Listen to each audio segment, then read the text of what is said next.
Good morning, everybody. Welcome. It's good to see you, such as it is. I've been enjoying doing these webinar sessions on a platform called Zoom for my online coaching and sales training and business communication. And what's good about Zoom is that you can actually be on the screen with another person. So it breaks down like the old Brady Bunch beginning. Remember where you have the 9 squares and you have the 9 faces?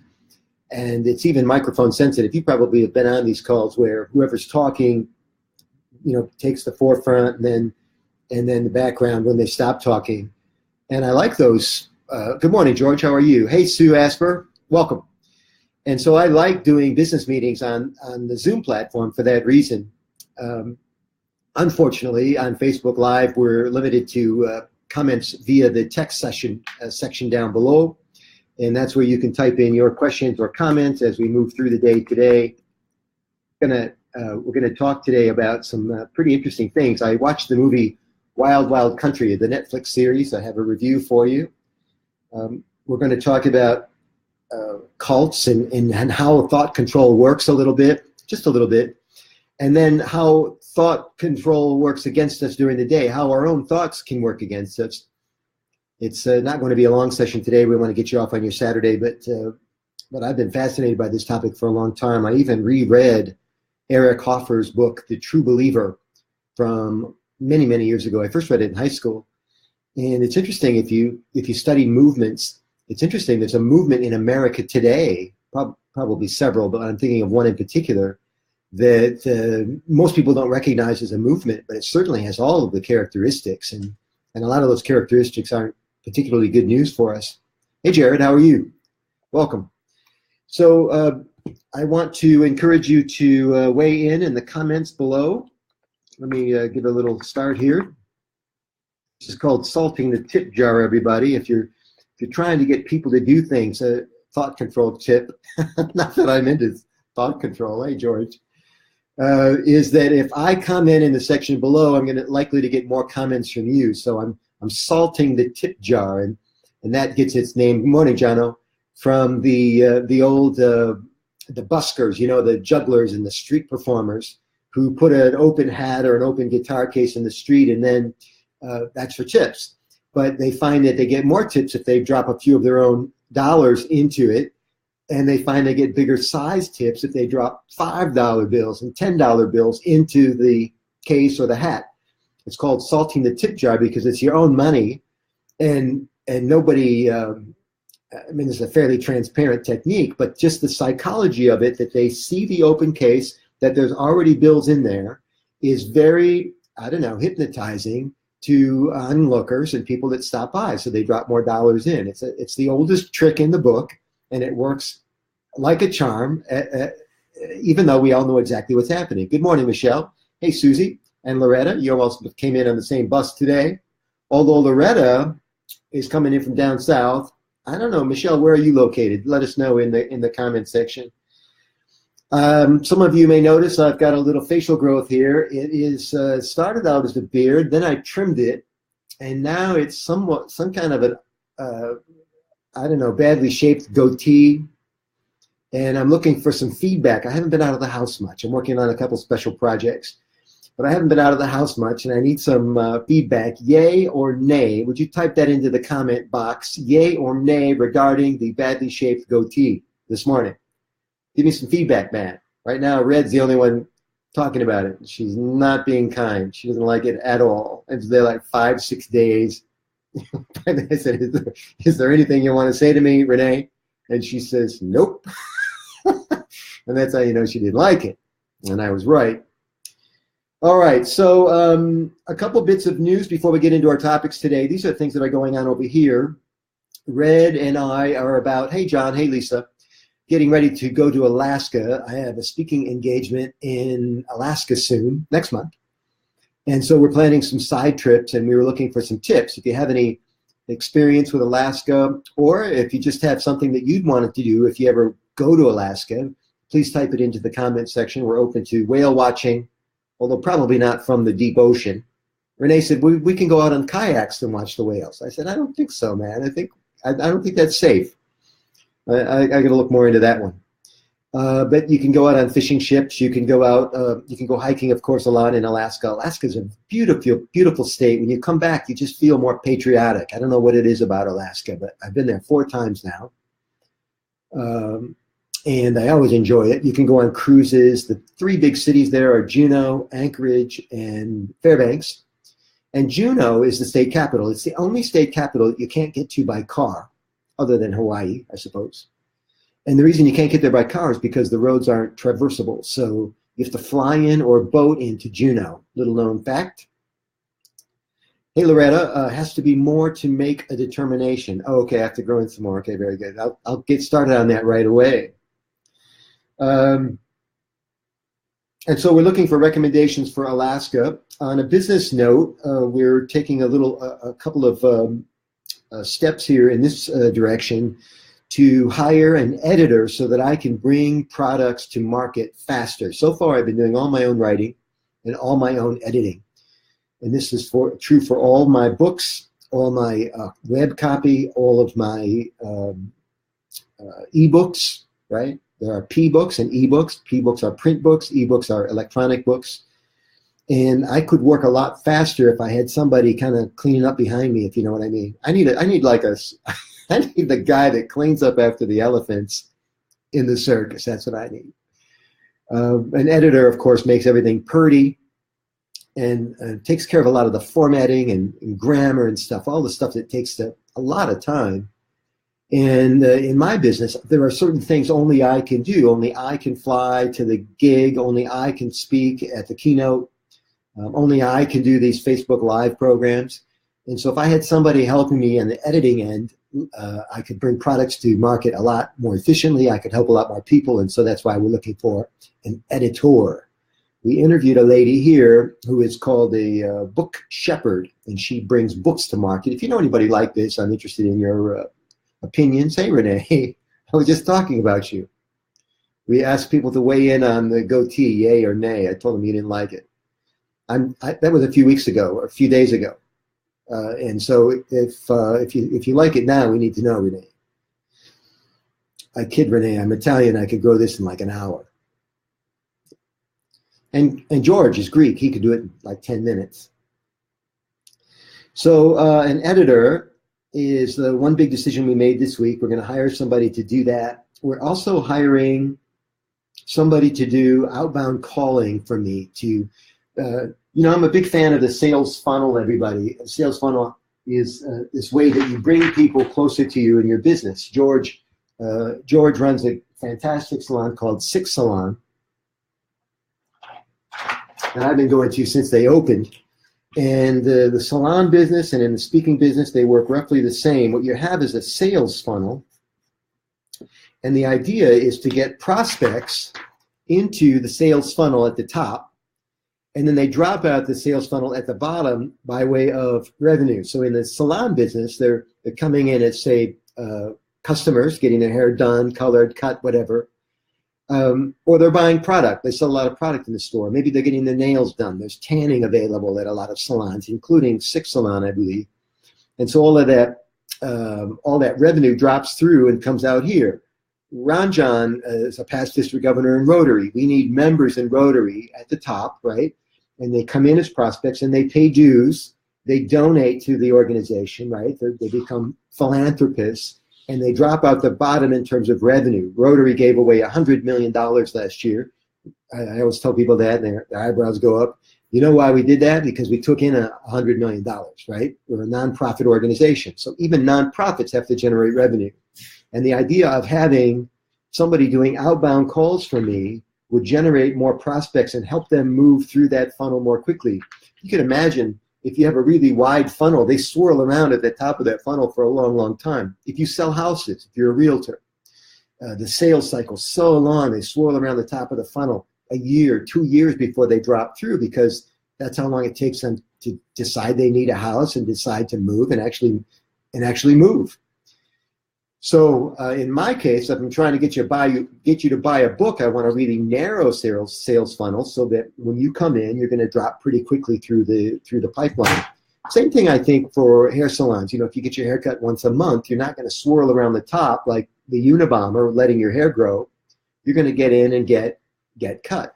So we're trying to figure out ways to, as all businesses do, trying to find out ways to help prospects through that sales funnel more quickly so that they can get the help that they need.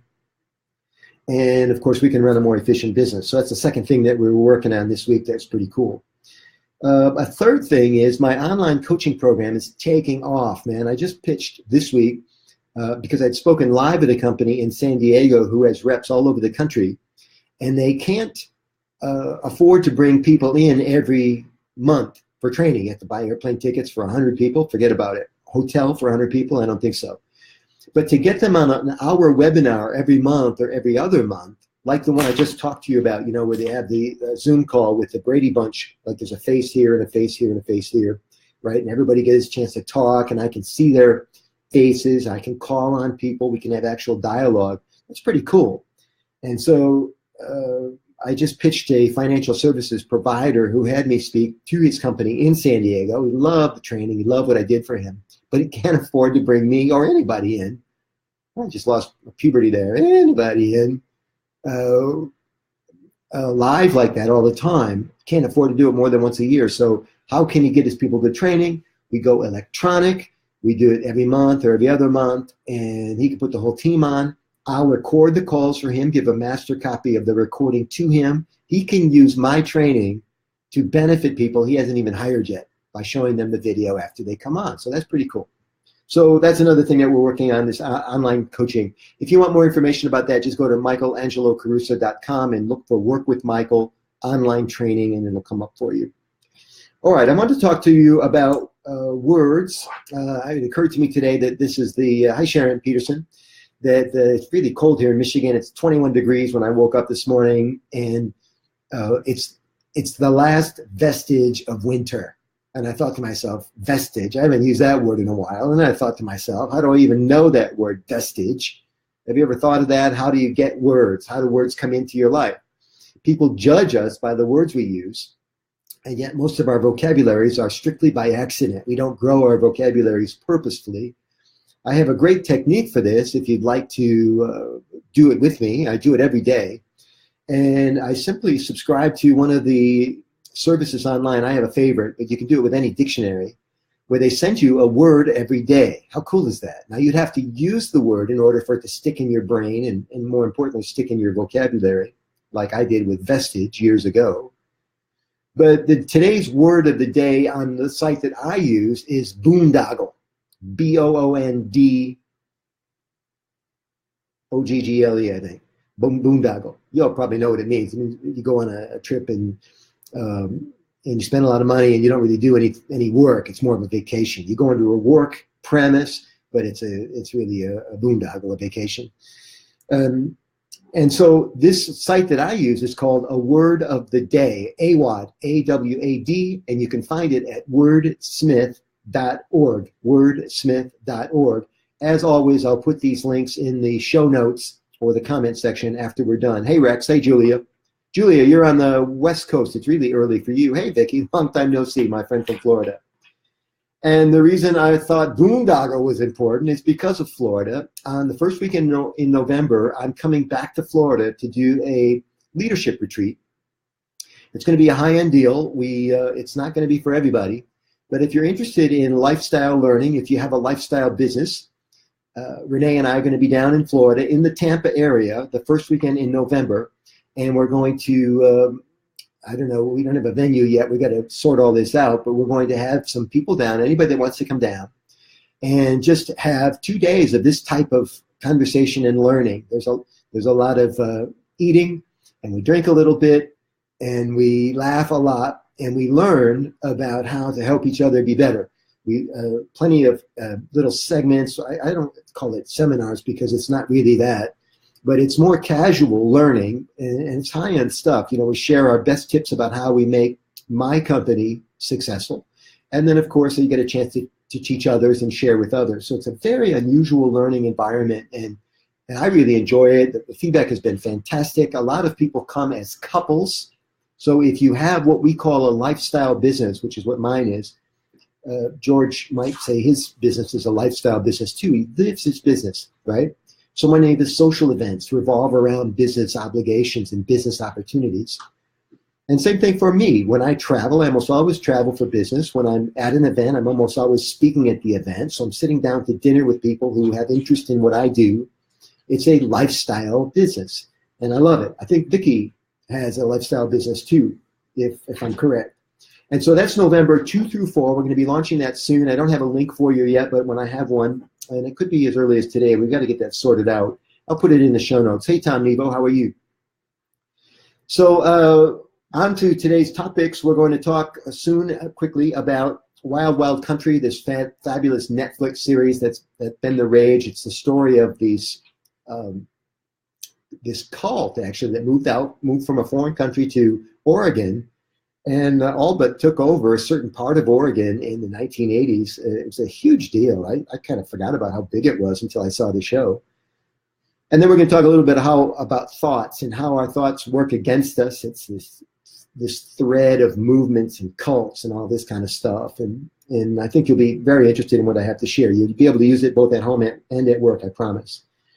There was something else I wanted to show you. Where is it? I'll find it in a second. So what I wanted to do is talk to you a little bit today about this idea of thought control and how it works. And the show Wild Wild Country, which you can Google up and watch on Netflix. It's I think a 6-part series, and it's fascinating. This cult in India fragments or decides to leave India. That's part of the story. I won't spoil anything for you, but they come to Oregon, of all places, in the 1980s, and they all wear red. And if you remember anything about this, please type it in comments. Hey, good morning, Jennifer. And they all wear red, and there's a lot of this free love. There's talk about, nudity in the cult and free sex, and strangely enough, people are raising families in this environment, and there's all kinds of issues. And then there are legal issues, which is what gets the law interested in the Rajneesh. The guy's name was Bhagwan Rajneesh.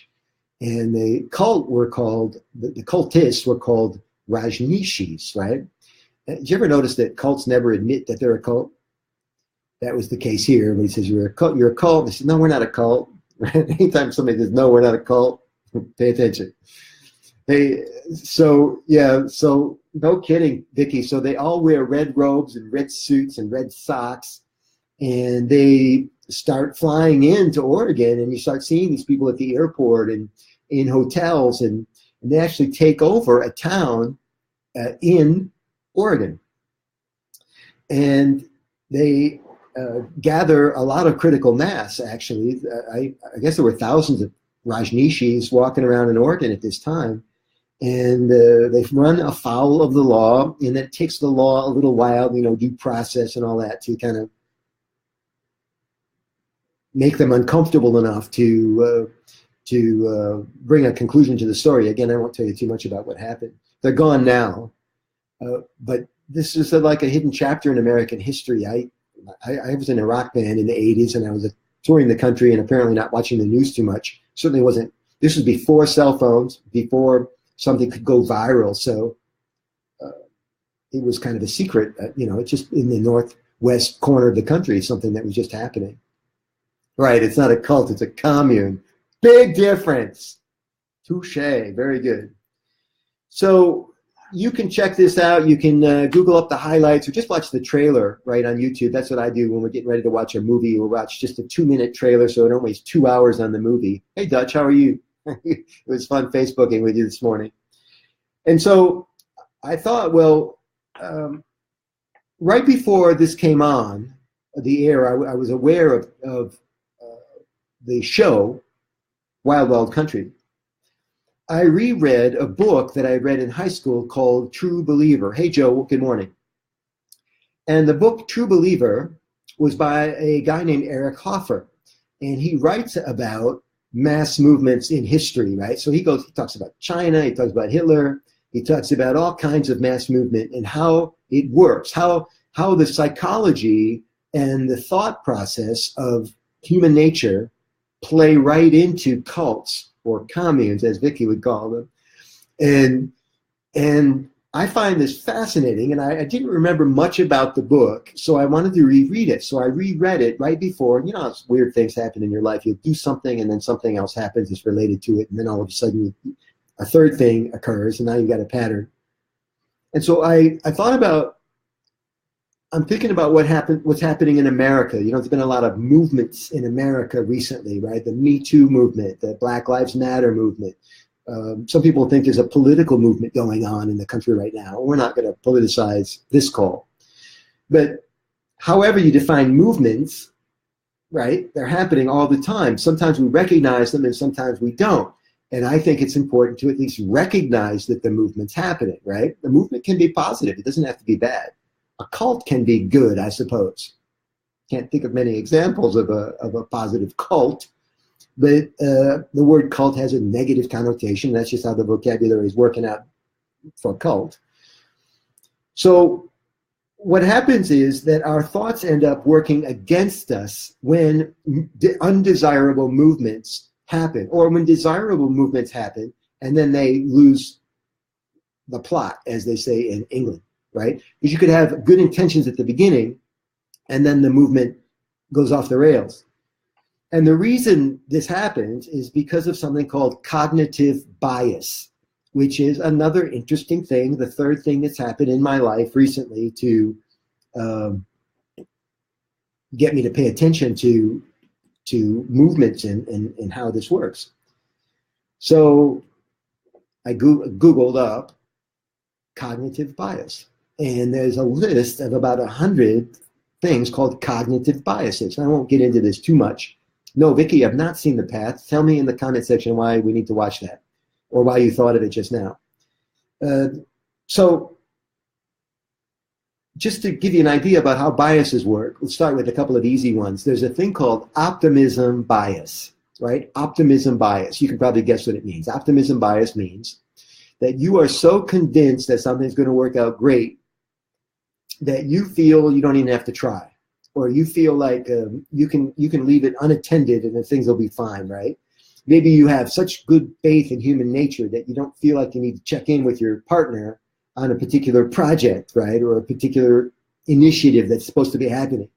So you stop communicating because you're so sure things are going to work out. And then things don't work out, because guess what? Sometimes things don't work out. And then you become angry with your partner because you didn't check in, because you have optimism bias. You see how this could work against you.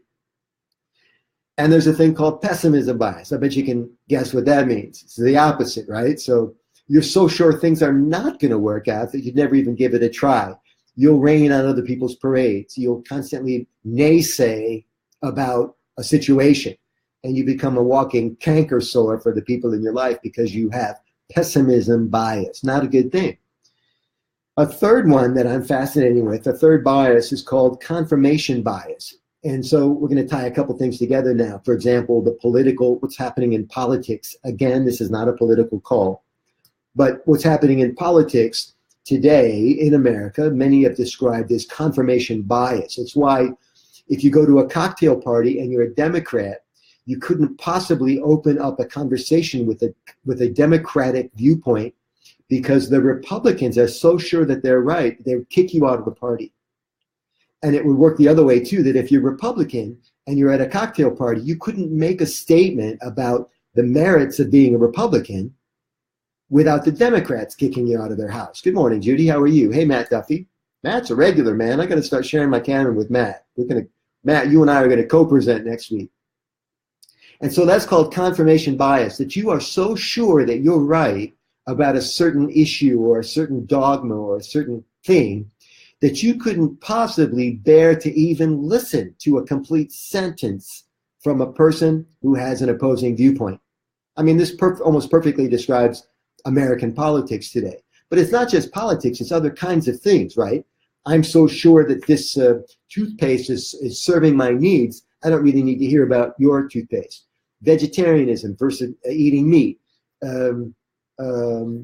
Time management, favorite TV show, favorite movie, favorite book, religion. I mean, there's so many examples of this. So it's very, very common. My final example, before we talk a little bit more about thought control and the perils of it and how you can avoid it, is something called the Zeigarnik effect. You can find it. Spell check will fix you really quickly because Zeigarnik is named after a person. And the Zeigarnik effect says that you are compelled, it's almost like OC, obsessive compulsive behavior, that you are compelled to finish something that you start. I mean, think about your Saturday morning errand checklist, right? You're going to do that until it's done. Or you're going to, if you have to come back early, you're going to go out again today, this afternoon, because you want it done today or this weekend, right? A lot of us have this. We can't let this go until it's finished.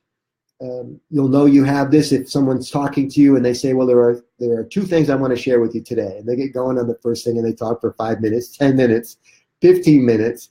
And they say, well, it was great seeing you. And you say, wait a second, there were 2 things you need to talk about.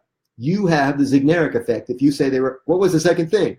Because your brain won't let it go until it's finished, right? So it's named after this person named Zeigarnik. Hey, Kelly.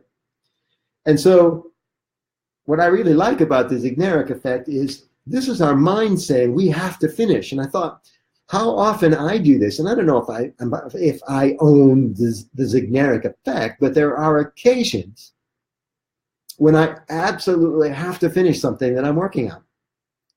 Now, that can work for me, but it can also work against me, right?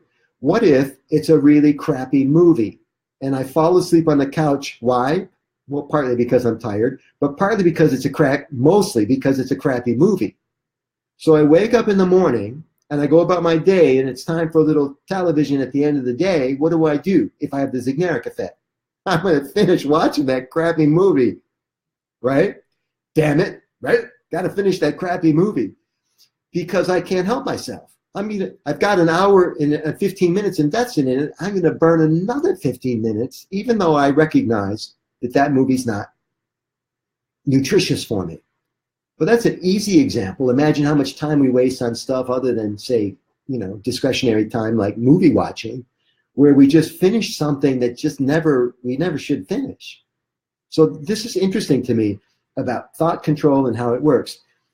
Some time ago, there was a guy by the name of Albert Ellis, E-L-L-I-S. And Albert Ellis discovered something called rational emotive behavior therapy, REBT. Google it up. And you can learn about how Albert Ellis thought that what you think about determines how you feel, right? And how you feel determines your behavior. So you see why thought control is really important. What you think about determines how you feel about it, and how you feel determines how you behave. Now back to cults or communes or thought control or movements, right? What happens when we read on social media that a bunch of people are interested in this thing, right? How many of us actually research the thing and figure out what the thing is? Or do we get emotionally caught up? Do we not think about it and go right to feeling, and then we get emotionally caught up in this artificial, and it's not always artificial, but sometimes it is. We get caught up in this artificial thing that's happening because it's exciting, it's a movement, right? And oh my gosh, there are some examples of this happening, right? Famous example of this is airplane crashes. We all get all wrapped up around airplane crashes and dying in an airplane crash. Even though we all know, statistically speaking, the chances of dying in an airplane crash now are 1 in a gajillion, right? I mean, infinitesimal that you would die in an airplane crash. But what do we all think about when we get on the plane? So this is that in particular is not a movement, but it is about thought control. If we had thought control, you'd never think about dying in an airplane crash because the odds, statistically, factually, are impossible, nearly impossible. Vicky says, it's a community that is spiritual, vegetarians, no weird sexual things. Oh, darn. But modern day hippies who smoke pot, their belief is of the light and getting to the garden. Interesting. So that's an interesting thing, too, about movements, right? We're going to call it the light, or we're going to call it the garden. We give it a lexicon or a different name. Very interesting show. Oh, it's a TV show. I thought it was reality. Is it real? And it stars Aaron Paul from Breaking Bad. Love Breaking Bad. So This idea of thought control is very interesting to me. I find it fascinating that post-information age, where you can really, I mean, there's all kinds of information out there. Are we smart enough to sift through and separate the good information from the bad information, right? And understanding a legitimate, healthy, nutritious movement from one that's a lot of drama and noise and negative attention. And the media doesn't help, right? The media tends to just show us whatever. There's an argument. Is the media showing us what we want to see, or is the media showing us what they think they want us to see, right? It's a heavy call today. I'm sorry to put you through this. But so there you go. If you have some thoughts about, hey, Walter, how are you? If you have some thoughts about thought control or how you keep your own compass, we're going to be wrapping up here soon. I'll take some questions about anything you want to talk about. But if you thought for a second that, tell me in the comment section, where do you get your best information? You know, because if you decide who to vote for president from Facebook, we have problems. You understand? And that's kind of the contention, is that this thing that happened in Russia was a kind of movement, right? This that Russia somehow would take over our election, right, by using false information or almost what we call it, mind control. And yet there's proof that it happened, at least on a small scale. I joked the other day that, you know, they just had the elections in Russia and Vladimir Putin was elected again for another long period of time. And the joke was that other countries tried to meddle in Russia's election, but the Russians are too stupid to fall for fake Facebook posts. That's the joke. Hey, John, how are you? John, welcome, man. I need your help. We're in a heavy call today. So we're going to wrap up soon. I'll take some Q&A about anything you want to talk about. We have some interesting things coming up. I think I told you we're going to Alaska to do a speaking engagement. It turns out they have conferences in Alaska. We're going to fly into Anchorage and then drive down to Seward, which is, I have no idea where Seward is, named after the Secretary of State Seward, famous for the role that he played in the Abraham Lincoln assassination, if you've seen any of the Lincoln documentaries or read any of the books. We are also soon going to Pennsylvania. We'll be spending quite a bit of time in Pennsylvania in April. And also Texas, a place in Texas called Horseshoe Bay. So it's a heavy travel season for me. I really enjoy speaking and coming out and seeing so many of you. And just a reminder that if us seeing each other in person is not in the cards, there's always a chance maybe I could help your company with some online leadership coaching or online sales training. I'm happy to help with that. So it seems like you're ready to get on with your day. Me too. Let's go back and have a good weekend, everybody. And thanks again for being with me on Facebook Live. Talk to you soon.